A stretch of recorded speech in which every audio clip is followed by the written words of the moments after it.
I want to pick up a comment from the man with no name who says we need to be talking to Russia, and then he's put in brackets to negotiate. The two things are not necessarily the same. I have said repeatedly that we need to be talking to Russia, and I mean we. That is, Britain and other nations need to be talking to Russia. We are not at war with Russia, and the imposition of sanctions has done a great deal to stop our conversations, which is a bad thing. That is one of the negatives of sanctions. And he then goes on and says, but when Donald Trump says things like that, well, yes, indeed, I disapprove. Why?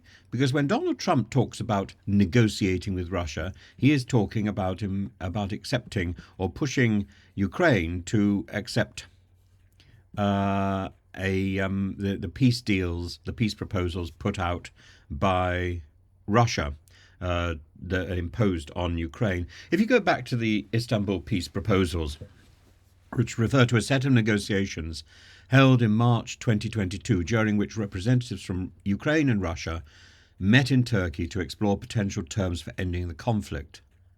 The proposals were considered a breakthrough at the time, with the most notable being four issues. One, Ukraine's neutrality. Ukraine would agree not to join NATO or host foreign military bases, addressing one of Russia's core demands.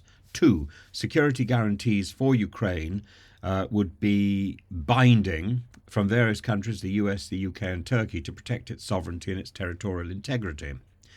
Three, the Crimea and the Donbass, the status of Crimea and the separatist regions of Donetsk and Luhansk would remain unresolved but deferred to future negotiations, future discussions, avoiding immediate confrontation in these territories. And four, there would be a ceasefire, with both sides expected to establish conditions for a ceasefire as part of this framework. Well, those 4 points are reasonable starting points for any discussion, and while progress was made, the talks ultimately stalled, with both sides accusing each other of bad faith. There are claims, notably reported by both Ukrainian and Western media, that the then Prime Minister Boris Johnson may have played a role in derailing the Istanbul negotiations. He visited Kyiv in April 2022, shortly after the Istanbul talks, and according to reports from sources like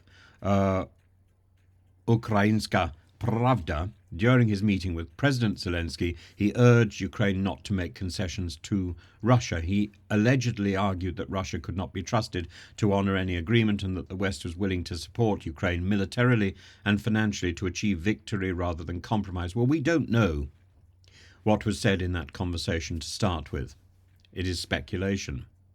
And secondly, some analysts suggest that after Johnson's visit, Ukraine became more resolute in its refusal to accept Russian demands, aligning with a Western strategy to weaken Russia through prolonged conflict. But there's no evidence. While these claims suggest Johnson's interference, there is no concrete evidence that he directly stopped the Istanbul proposals. Though his rhetoric and the timing of his visit may have fueled speculation about his impact on Ukraine's negotiating stance. But the peace process was more likely undermined by the reports of war crimes in areas like Bucha, uncovered in early April 2022, which hardened Ukraine's resolve against making concessions. That isn't something that the Russian narrative picks up and promotes. And that lack of trust, with both sides fundamentally mistrusting each other's intentions, with Ukraine doubting that Russia would withdraw troops or respect any future agreements, that is something which is demonstrable, and also is exposed in the way that Russia has consistently ignored the Budapest Memorandum and insisted that the Minsk agreements, something that Zelensky had specifically said he wanted to renegotiate and to effectively pull out of, that these were things that Ukraine was reneging on.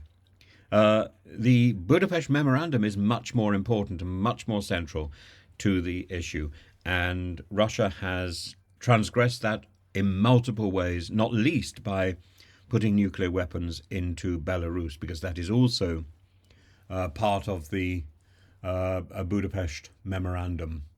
And the it's Budapest, Kazakhstan, and the UK and the US, as well as Russia and Ukraine, were party to that agreement. And Russia has shown that it doesn't keep its word. And that is a fundamental problem. Now, the fact that I have said repeatedly that we should be talking to Russia is not about negotiations, though negotiation may be part of that, and it certainly primes the way for negotiations, but we should keep the door open, we should keep the phone on, and we should be keeping and we should be in constant contact.